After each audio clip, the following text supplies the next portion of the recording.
Hey everyone, today we are going to be doing a makeup tutorial for on-camera ready makeup. Whether you're reporting like Kat, doing a photo shoot, dancing, performing, or even just taking pictures with friends or any long-term event, I think that this look would be perfect for you, and these steps will be really helpful to have your makeup pop on camera and last all night. So first I'm going in with just a basic moisturizer. You want to put that all over the face, I applied it with a brush. You can also apply with your fingers. This just preps the skin before putting on the makeup. Then I'm going to go in with an eyeshadow primer, and the eyeshadow primer I'm using here is MAC Paint Pot in the color Painterly. This is my favorite for on-camera ready makeup just because it really holds the color of the eyeshadow and helps it to last all night. I then am going in with just a basic neutral eyeshadow tone, something on the lighter side just for a base coat, and you want to cover this all over the eye up to the eyebrow. Then here you want to use a round brush and start to use a medium tone color and blend that in just the crease. So you start at the outer corner of the eyes just on a little bit and then bring it into the entire corner of the eye, blending it out in a circular motion. Then you want to take a shade darker and start that out in the outer corners of the eye, bringing some of the excess up to the middle part of the crease, using that same blending motion, but not bringing it all the way over. Then here I'm taking a flat angled brush and I'm just putting that same dark eyeshadow color in the outer corners of the waterline. And I'm going to take that excess product and bring it in along the waterline and mock it as an eyeliner. I like using this rather than actual eyeliner on the waterline just because it doesn't look as heavy and it keeps that soft look for the camera. Then I'm just taking that same eyeshadow brush that I used for the base coat color and blending out any of the crease product and bringing it down. Once blending out the eyeshadow, I then go in with a primer, which is not shown on camera, but I am using the Tatcha Silk Canvas Primer, which I put on her face first, and then I start to go in with the foundation. Here I'm using the YSL All Hours foundation, also mixed with Clinique Beyond Perfecting foundation. I do this because I love the look of the YSL foundation and the lightness of it and the way it looks on camera, but also for being on camera ready, I think that you need a little bit of a heavier foundation, which is why I'm using the Clinique also, because that one's a little bit more full coverage, so I just mixed the two. Then you want to go in with your concealer. Here I'm using Tarte Shape Tape and blending it out with a beauty blender. You want to put it on the T-zone and your under eye. So I start underneath and then I bring that all the way down to your cheek. Once again, blending it out with a beauty blender. If you have any problem areas, do the same with your concealer and your beauty blender. Now I'm going in with a cream contour. I'm using the MAC contour stick. So you want to do that on the frame of your face, and when contouring the cheeks, I start from the top of the ear and go down to the top of your cheekbone. When contouring the nose, you want to start on either side of your nose, and then do a little bit at the bottom and a little bit a line across, and then just blend that out with a brush or a beauty blender. Personally, I love the MAC brush that comes with the contour stick, but a beauty blender works just as good. Once you've set all the concealer with the beauty blender and contoured with a cream contour, you then want to set the concealer with a setting powder. Here I'm using BECCA's Hydra Mist Cooling Powder. You just want to either take a beauty blender or a brush and really pack that setting powder on, leaving it, as you can see, the white residue, and leaving it on. I usually leave it on until I fill out the eyebrows, and then once I'm done filling out the eyebrows, then I brush off the excess product. Or you want to just clean them up to look a little sharper. I then go in with either a concealer or some type of brush to just clean up the outer edges and the underneath. I then apply a brow gel. This just allows your eyebrows to stay in place.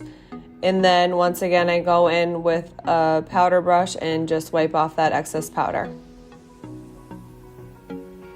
Here I'm just taking a lighter color eyeshadow and just bringing it in the inner corners of the eye to brighten up the eyes. I then take a little bit of blush, usually a darker color than what I put on top, and just blend that in before I finish the contour.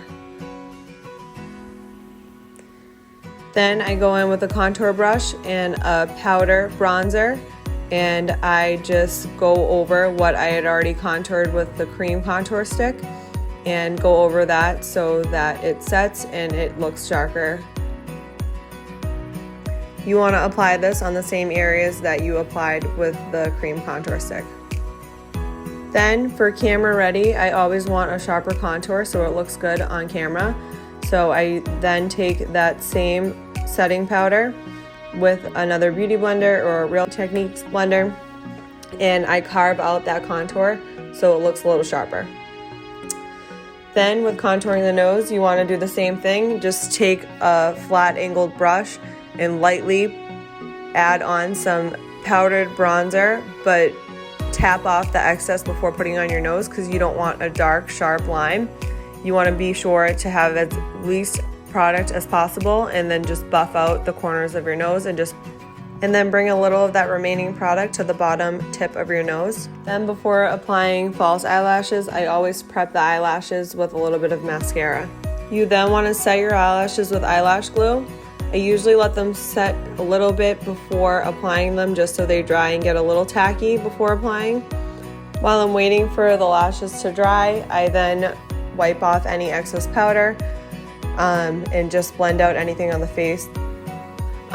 Here I put on a little extra glue because I knew Kat had a long night and was going to be on camera. So here, this is why you can see the white glue, which will dry clear. And either way, I put eyeliner and a little bit of black eyeshadow on so that you can't see the white.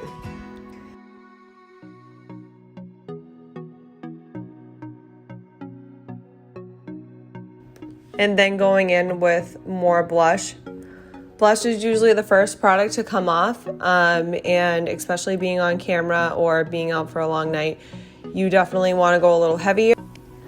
Then on the tops of the cheekbones, I go in with a highlight. Here I'm using Artist Contour Diamond Powder. You want to put this at the top of your cheekbones. I do a little bit above the brow, and then I do it on the bridge of your nose. I then also take a small eyeshadow brush and bring that same highlight to the brow bone, underneath the brow bone, and the inner corners of your eye. This will bring a pop on camera. For Kat, I'm going in with a nude eyeliner that just allows your eyes to look a little bit wider and a little bit brighter, and I think it looks really nice when being on camera. So now I'm going in with another highlight for the inner corner of the eyes, and I'm using the eyeshadow color Nylon by MAC. This is a really pretty color for the inner corners of the eye. Sometimes I even use it underneath the brow bone. This really makes your eyes pop. Here I'm just taking a little bit of glue and fixing Kat's eyelashes. She had a little lift on either corner because her eyes were watering a little bit. A little tip: if your eyes are watering throughout your makeup process, I would just hold and wait a few minutes, do something else to your face, because if you keep going back to it and touching it, it's just going to continue to water. Sometimes they just need a little break, and then when you go back to it, it's fine. Now I'm adding top eyeliner to cover up the excess white glue that might not dry clear, and accidentally got some black eyeliner on Kat's nose.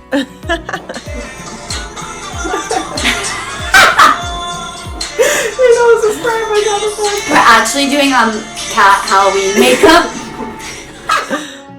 And now I'm going in with a flat brush and some black eyeshadow. This is just to cover up the excess white glue, and I'm using just an eye patch to make sure that anything that falls doesn't ruin her face makeup. And then I'm adding some more mascara to the false eyelashes. and taking off the product on where I got the eyeliner on her nose, and then just reapplying with a little bit of foundation, concealer, and then resetting it with powder. I now am going in to line her lips. First, I'm lining her entire lip with a lip liner. This helps keep the color of your lipstick long lasting throughout the night. And then I am going in with Charlotte Tilbury in the color Pillow Talk for lipstick. Personally, this is one of my favorite lip colors.